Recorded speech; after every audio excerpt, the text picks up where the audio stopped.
حضرات، عصر حاضر میں 12 ربیع الاول کا دن کون سا دن ہے؟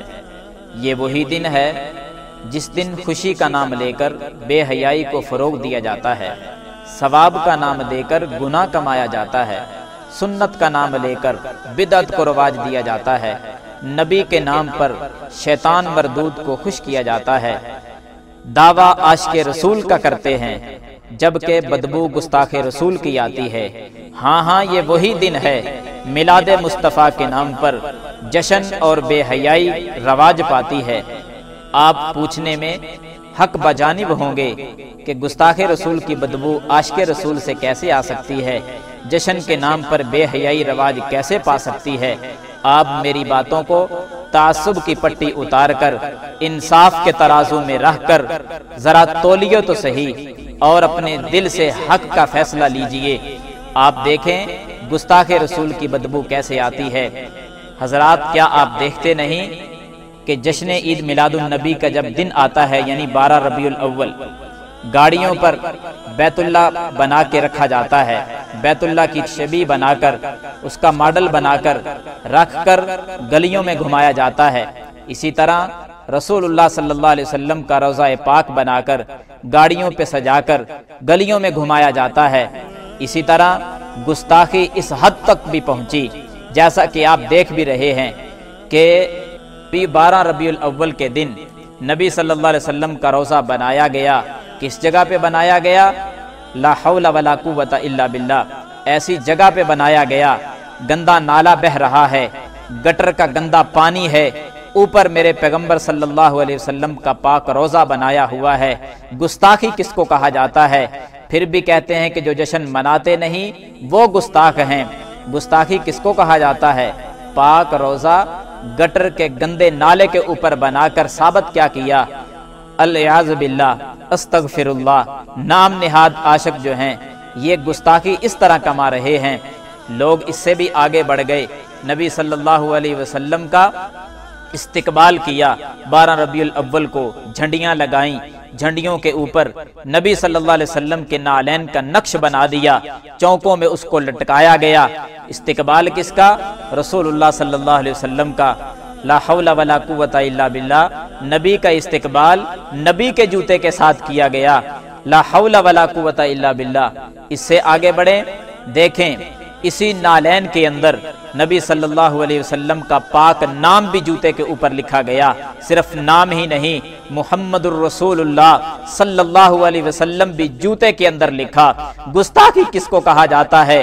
حضرات، آپ اور آگے بڑھیں، اسی نالین پاک کے اندر نبی صلی اللہ علیہ وسلم کا نام بھی، اللہ کا نام بھی، گستاخی یہاں تک پہنچی بسم اللہ الرحمن الرحیم بھی لکھا گیا، لا الہ الا اللہ محمد الرسول اللہ بھی لکھا گیا۔ گستاخی اس حد تک بھی پہنچی، نالین کے اندر نبی کے جوتا مبارک کے نقش کے اندر اللہم صلی علی سیدنا محمد وعلی آل سیدنا محمد صلی اللہ علیہ وسلم، یہ درود بھی لکھا گیا۔ اور گستاخ کس کو کہا گیا؟ جو جشن نہیں مناتے۔ انصاف کے ترازو میں رکھ کر میری باتوں کو ذرا تول کر وزن کیجئے اور اپنے دل سے فیصلہ لیجئے کہ گستاخ کون ہے۔ حضرات، آپ تھوڑا سا اور آگے بڑھیں، حق اللہ کا لفظ بھی اسی نالین کے اندر لکھا گیا۔ گستاخی اس حد تک پہنچی کہ خوشی مناتے مناتے اپنے حواس بھی کھو بیٹھے، گاڑی پر بینر لگائے گئے جس پر الصلاۃ والسلام علیک یا رسول اللہ صلی اللہ علیہ وسلم کا لفظ لکھا گیا، جوتے پہن کر اوپر چڑھ گئے اور اسی الفاظ کو، رسول اللہ صلی اللہ علیہ وسلم جیسے پاک الفاظ کو اپنے پاؤں کے نیچے روند ڈالا۔ لا حول ولا قوت الا باللہ۔ گستاخی کس کو کہا جاتا ہے؟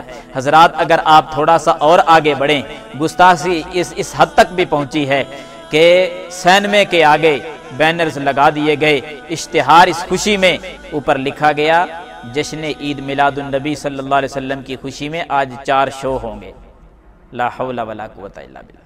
کیک بنائے گئے، نام محمد لکھا گیا، لفظ اللہ لکھا گیا، پھر بڑی بڑی چھری اور چاقوؤں کے ساتھ اس لفظ اللہ کو کاٹ دیا گیا۔ پوچھنا چاہتا ہوں کہ لفظ محمد صلی اللہ علیہ وسلم کو کاٹ کر خود ہی کھایا گیا اور گستاخی کا دھبا کسی اور پہ لگایا گیا۔ حضرات، اگر آپ تھوڑا سا اور آگے بڑھیں، تو نبی صلی اللہ علیہ وسلم کی گستاخی اس انداز میں بھی کی گئی کہ نبی کا نام لے کر خوشی یوں منائی گئی کہ لوگ ڈانس کرتے ہوئے نظر آئے، مرد حضرات گلیوں میں ناچتے ہوئے نظر آ رہے ہیں، کس لیے کہ نبی کا جشن منایا جا رہا ہے۔ نبی کے نام پر بے حیائی کو فروغ کیسے دیا جاتا ہے، لڑکیاں ناچنے لگیں، اس حد تک یہ گستاخی پہنچی، نبی کا نام استعمال کیا گیا، خوشی کا لفظ بول کر بے حیائی اس قدر بنت حوا کو بے پردہ کر کے چوکوں میں لا کر اس کو ناچ اور ڈانس اس سے کروایا گیا۔ حضرات بنت حوا کی عظمت تو یہ تھی کہ صفا مروہ کی سعی کرتے ہوئے بھی اسلام بنت حوا کو اجازت نہیں دیتا کہ وہ صفا مروہ کے درمیان وہ دوڑنے کی اجازت بھی اسلام نے نہیں دی۔ اس اسلام کے اندر آپ نے کس قدر گستاخی کی کہ بے پردہ عورتوں کو چوکوں میں لا کر اسے ڈانس کروایا گیا۔ گستاخی یہاں تک بھی پہنچی کہ نبی صلی اللہ علیہ وسلم کی گستاخی کرتے کرتے اللہ کی گستاخی پہ اتر آئے۔ کس انداز میں؟ دیکھیں، بیت اللہ نقلی بیت اللہ بنایا گیا، نقلی بیت اللہ بنا کر اور جتنے بھی اولیاء کے دربار ہیں، میزار ہیں، ان کے دربار بنائے گئے، اور پھر ایک ریل کی شکل دے کر بیت اللہ جو نقلی بنایا تھا اس کے اردا گرد تمام اولیاء کے میزار بنا کر ان کو گھمایا گیا۔ یہاں تک بینر لگا دیے گئے کہ سوائے ابلیس کے سبھی خوشیاں منا رہے ہیں۔ حضرات یہ جملہ کہہ کر نہ تم نے سیدنا ابوبکر صدیق کو چھوڑا، نہ پیارے فاروق کو چھوڑا، نہ عثمان کو چھوڑا، نہ علی کو چھوڑا، نہ تمام صحابہ کو چھوڑا، نہ ائمہ دین کو چھوڑا، ہر کسی کو تم نے ابلیس اور شیطان کہہ دیا ہے۔ گستاخ پھر بھی وہ ٹھہرے جو جشن نہیں مناتے۔ فیصلہ تم نے کرنا ہوگا، انصاف کے ترازو میں رہ کر ذرا وزن کیجئے اور اپنے دل سے حق کا فیصلہ لیجئے کہ گستاخ کون ہے۔ اللہ تعالی ہم سب کا حامی و ناصر ہو۔ وآخر دعوانا الحمدللہ رب العالمین۔